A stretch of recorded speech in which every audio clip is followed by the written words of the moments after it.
En entrant en fonction, Félix Tshisekedi avait pris une série d'engagements qu'il a considérés comme priorité.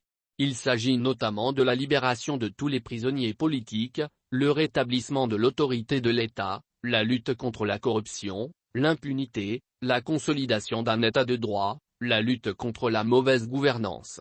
En mars 2019, ils furent 700 prisonniers politiques à avoir été graciés par Félix Tshisekedi, dont Franck Diongo, Firmin Yangambi. Fachi avait chargé le ministre de la Justice de recenser tous les prisonniers politiques, d'opinion ou assimilés sur l'ensemble du territoire national en vue de leur prochaine libération. Quant au rétablissement de l'autorité de l'État, il continue à battre de l'aile, particulièrement dans les provinces où sévissent des groupes armés, Nord Kivu, Ituri. Pour cette raison d'ailleurs, elles ont été placées sous état de siège depuis le 6 mai 2021. En dépit de cette mesure exceptionnelle, les choses stagnent, car la situation sécuritaire est loin de se stabiliser environ 2 ans après.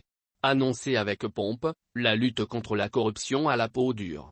En dépit de nombreuses initiatives prises par le président Félix Tshisekedi, notamment la réactivation de l'Inspection générale des finances, IGF, pilotée par le tout-puissant Jules Alain Jeté, la création de plusieurs structures anti-corruption rattachées à la présidence de la République, on parle de plus en plus de ce phénomène. Cependant, la volonté de combattre cette gangrène est fort manifeste dans le chef des dirigeants congolais qui, de temps à autre, ne sont malheureusement pas exempts. Il en est de même de l'impunité dont la lutte ne porte pas encore des résultats escomptés.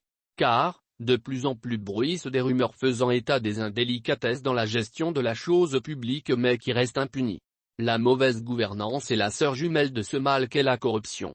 Comme la corruption, des efforts sont en train d'être menés pour combattre la malgouvernance, sans succès. Que de soupçons de mauvaise gestion dans le chef de certains animateurs des institutions et autres entreprises publiques. Le nouveau président avait promis de combattre le tribalisme. Bien des observateurs avisés accusent d'ailleurs le pouvoir d'entretenir cette antivaleur notamment par ses nominations qui bénéficient prioritairement aux ressortissants de l'espace linguistique qui est le sien. S'il est un discours qui s'entend régulièrement dans la bouche des Congolais, c'est sans conteste l'état de droit évoqué régulièrement par les uns et les autres qui estiment que le pays est en voie de devenir un état de droit. Plusieurs pesanteurs l'empêchent toutefois de se concrétiser. Alors que le 5e président avait promis que le gouvernement initierait une campagne de sensibilisation de tous les agents de l'État sur leurs responsabilités vis-à-vis de nos populations, une telle campagne n'a jamais eu lieu. Sur le plan socio-économique, Félix Tshisekedi avait pris l'engagement que son pays pouvait atteindre l'autosuffisance alimentaire et nourrir 2 milliards de personnes en résorbant ainsi 2 fois le déficit alimentaire mondial. Il faisait foi aux 80 millions d'hectares de terres arables accessibles et ses 40 millions d'hectares de terres irrigables de son pays, dotés d'un programme agricole innovant. 4 ans plus tard, cela reste encore un vœu pieux.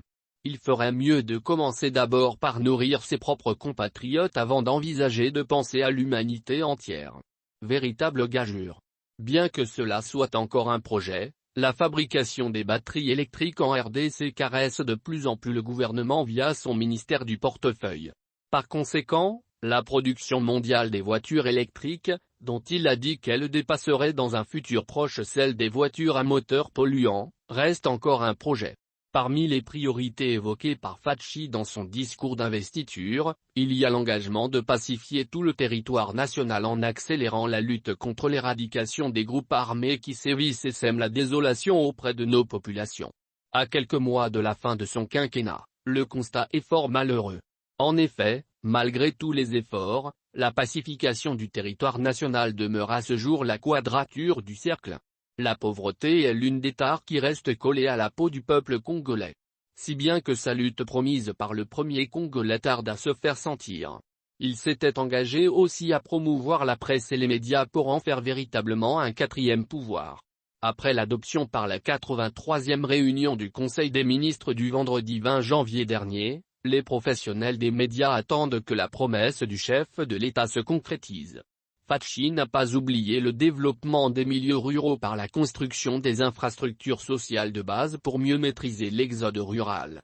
À ce sujet, les Congolais attendent la concrétisation effective du fameux projet de développement à la base des 145 territoires. Il est cependant des priorités qui ne seront pas réalisées à quelques mois de la fin de 5 ans de Faci.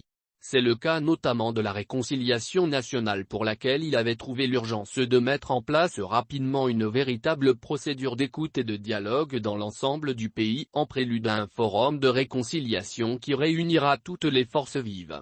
De ce forum de réconciliation, on n'en a jamais eu écho. Sans doute sa raison d'être ne se justifie plus à ce jour. Qu'en est-il du financement public des partis politiques dont il avait dit qu'il devait être appliqué? Attendons la période propice des élections pour jauger la sincérité de Félix Tshisekedi. Sans doute que la nouvelle loi électorale a prévu cette disposition. Le successeur de Joseph Kabila avait rassuré les compatriotes de Beni, Butembo et Imbi de sa détermination à les voir remplir leurs devoirs civiques comme prévu par la centrale électorale. Si ceux de Imbi peuvent l'espérer, il est douteux que les Congolais de Beni et de Butembo au Nord Kivu votent en 2023. La situation sécuritaire ne se prétend pas. Comme il l'a promis, les Congolais attendent le recensement pour la deuxième fois après celui de 1984. L'accès à l'eau potable ainsi qu'au courant électrique est parmi les priorités de Félix Tshisekedi. Ces deux secteurs de la vie sont parmi ceux qui constituent encore de gros défis pour le gouvernement. À quand la concrétisation de ces promesses, alors que les jours sont comptés pour le mandat de Faci Béton? La gratuité de l'enseignement de base a connu quelques couacs après avoir été lancée avec grande pompe et donné beaucoup d'espoir aux parents. Cependant, elle poursuit son bonhomme de chemin, clopin-clopant.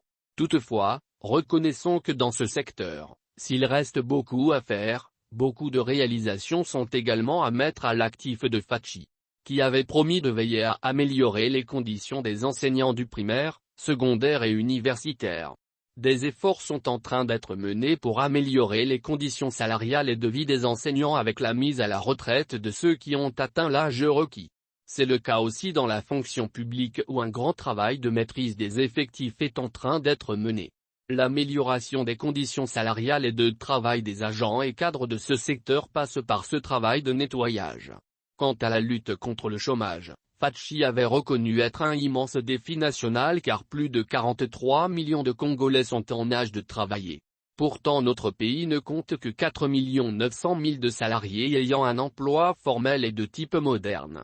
Alors qu'il avait promis de réhabiliter le secteur formel, réformer le plafonnement de l'impôt professionnel sur les rémunérations et promouvoir le respect dans toutes les branches du SMIC, dont le salaire minimum est établi à $5 par jour. 4 ans après la prise de fonction de Félix Tshisekedi, le bilan est mitigé. Plusieurs engagements pris ont souffert de réalisation. La pandémie de Covid-19, les affrontements avec les terroristes du mouvement du 23, M23, au Nord Kivu sont épinglés parmi les causes qui ont freiné la tenue de certaines promesses.